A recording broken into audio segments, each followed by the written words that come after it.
তো তাহলে দেখো যে আমাদের সাজেশনগুলো কেমন কমন পড়ে, ঠিক আছে? তো এখানে তোমরা দেখতে পারতেছো যে কি সুন্দর সুন্দর কমেন্টগুলো আসছে, এগুলো কিন্তু তারা সবগুলাই নিজেরা করেছে। তো তোমরা যদি আমাদের সাজেশনগুলো নিতে চাও তাহলে সরাসরি আমাদের সাথে কন্ট্যাক্ট করতে পারো নিচে দেওয়া প্রদত্ত নাম্বারে, ঠিক আছে?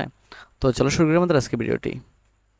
আসসালামু আলাইকুম, welcome to VD study apps. Hello প্রিয় শিক্ষার্থী, তো তোমাদের এসএসসি বিএমটি একাদশ শ্রেণীতে রয়েছো। তো আজকে ভিডিওটি তাদের জন্য। তো তোমরা অনেক কিছু জানতে চেয়েছিলে মূলত আমাদের সেশনগুলো কেমন কোন পড়ে, তো তার ধারাবাহিকতাই তোমাদের সামনে তা তুলে ধরছি। তো প্রথম থেকে শেষ পর্যন্ত দেখো, তো আশা করি সম্পূর্ণ বিষয়টি বুঝতে পারবে। তো চলো শুরু করি আমাদের আজকে ভিডিওটি। তো এখানে খেয়াল করো, এক নম্বর যে মূলত এখানে তোমাদের প্রথম 5টি প্রশ্ন দিতে দেওয়া হয়েছিল। তো এখান থেকে বলা হয়েছিল তোমাদেরকে 3টি প্রশ্ন উত্তর দেওয়ার জন্য। তো এখান থেকে তোমাকে যেটা করতে হবে সেটা হচ্ছে তুমি যে কোনো 3টি প্রশ্ন উত্তর দিতে হবে। তো এর মধ্যে দেখো প্রথম যে প্রশ্নটা আছে সেটা সরাসরি আমাদের এখান থেকে কমন পড়ছে। যেমন হচ্ছে 1 নম্বর যে গল্পকথককে বুড়ি কি নামে ডাকতো, তোমরা সকলে জানো যে গোপাল নামে ডাকতো। 2 নম্বর দেখো স্নেহের দান এমন করা ঠিক হয়নি, তো এটা আমি তোমাদেরকে দেখিয়ে দিচ্ছি। দেখো একটু মেগা সাজেশন, তো এটা হচ্ছে আমাদের মেগা সাজেশন মূলত। তো এটা আহ্বান থেকে মূলত ওই প্রশ্নটা করা হয়েছিল।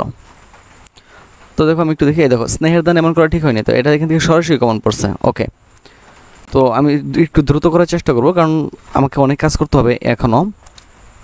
তারপর দেখো 3 নাম্বারটা, মৃত্যুঞ্জয়ের বাগান বাড়িটির আয়তন কত ছিল, এটা আমি তোমাদেরকে সরাসরি দেখাচ্ছি। হ্যাঁ, একটু খেয়াল করো, বিলাসী থেকে করা হয়েছে। যে মৃত্যুঞ্জয়ের বাগানটি কত বিঘার মধ্যে ছিল, তো এইগুলো কিন্তু সরাসরি কমন পড়ছে, ঠিক আছে? ওর পরে ওর বাপরে আমি একলা করে থাকতে পারবো না, এই কথা কেন বলা হয়েছিল।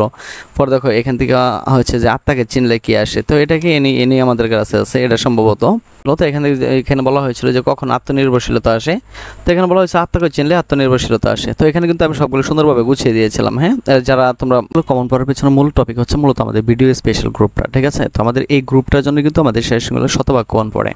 তো আজকে কিন্তু তার মানে কোনো ব্যতিক্রম ঘটেনি, তো সেটা তোমরা অনেকেই জানো।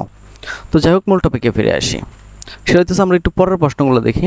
যে এখান থেকে 3টা আমাদের হয়ে গেছে। এরপর দেখো সোনার তরী কবিতাটি কোন কাব্যগ্রন্থ থেকে নেওয়া হয়েছে, এগুলো খুবই সহজ, এগুলো তোমরা দেখো এখানে আমরা দিয়েছিলাম, সবগুলো এখানে দেওয়া আছে।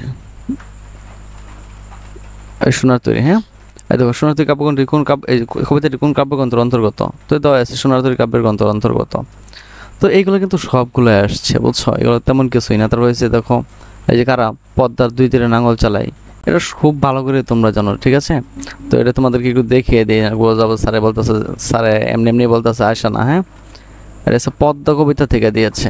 পদ্মা এই যেটা পদ্মা 2 তীরে কারা নাঙল চালাই না, এই যে যেটা দেখো সরাসরি কমন পড়ছে। এরকম সবগুলাই তো আমি তোমাদের যদি আরও দেখাই যে যেমন ধরো যে এটা ছিল কি সম্ভবত 8 নম্বরে কি ছিল, যে তার পূর্বপুরুষদের কিসের সৌরভ ছিল। প্রশ্নটা কি ছিল? প্রশ্নটা ছিল পূর্বপুরুষদের করতল কিসের সৌরভ ছিল। তো আমরা একটু দেখবো না, এই দেখো পূর্বপুরুষদের করতলে কিসের প্রতীক ছিল বা সৌরভ ছিল, একই জিনিস। হ্যাঁ, পলিমাটির সৌরভ ছিল।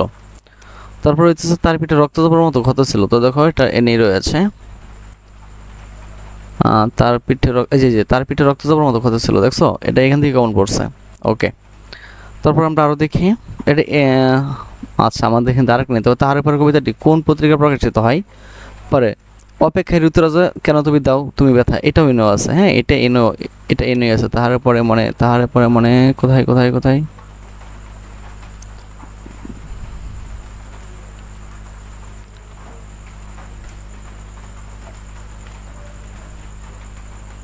এই দেখো প্রথমটাই। হ্যাঁ, এই দেখো প্রথমটাই, যে উপেক্ষায় ঋতুরাজা কেন তুমি কেন কবি দাও তুমি ব্যথা, দেখছো? এর সবগুলোই কমন পড়ছে, তো এগুলো না করার কিছু নাই। তো আমি তোমাদেরকে যার একটু দেখাই যে যেখানে বলছে যে মসজিদের প্রথম স্ত্রীর নাম কি, তো তোমাদেরকে আমি এটাও দেখিয়ে দিচ্ছি। হ্যাঁ, নাম কি,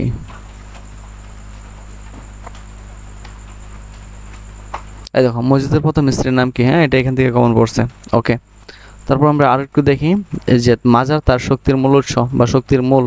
এখানে হচ্ছে যে মসজিদ কাকে মাজার খুঁটির সাথে বেঁধে রেখেছিল, ঠিক আছে? পরে খালেক বাবু তার স্ত্রীকে তালাক দিয়ে কেন, সবগুলো আমাদের এখান থেকে আসছে। পরে দেখো একটু দেখো যে উপসর্গ কাকে বলে, এবার বাক্যের গঠন অনুযায়ী শ্রেণী বিভাগ, এগুলো সবগুলাই। পরে দেখো এখান থেকে আছে কি, দেখো পারিভাষিক শব্দ এজেন্ডা, ক্যালেন্ডার, ফ্রম, ম্যানেজার, এগুলো সবগুলোই আছে। পর বাপসম্প্রসারণ বর্ণের বর্ণের সুন্দর শিশু মাতৃ ধরে, তো তারপর একটু দেখাই না, তো বলবো যে স্যার আবার শুধু এগুলো বলতেছে যে দেখাই না কিছু। মেগা সাজেশনে চলে যাচ্ছি, এখান থেকে একটু দেখাই ব্যাকরণ অংশটা বাপ সম্প্রসারণ দেখাই। কি জানিয়েছিল প্রথমটা? বর্ণের সুন্দর না? ওকে, এই দেখো বর্ণের সুন্দর, তো এখান থেকে সরাসরি কমন পড়ছে। তো বাকিগুলো কিন্তু এভাবে কমন থাকবে, তো তোমরা চাইলে কিন্তু আমার সাজেশনগুলো নিয়ে নিতে পারো। তো আজকে এখান থেকে বিদায় নিচ্ছি, কথা হচ্ছে আবার একটি নতুন ভিডিওতে। সে বন্ধু সকলে ভালো থাকো।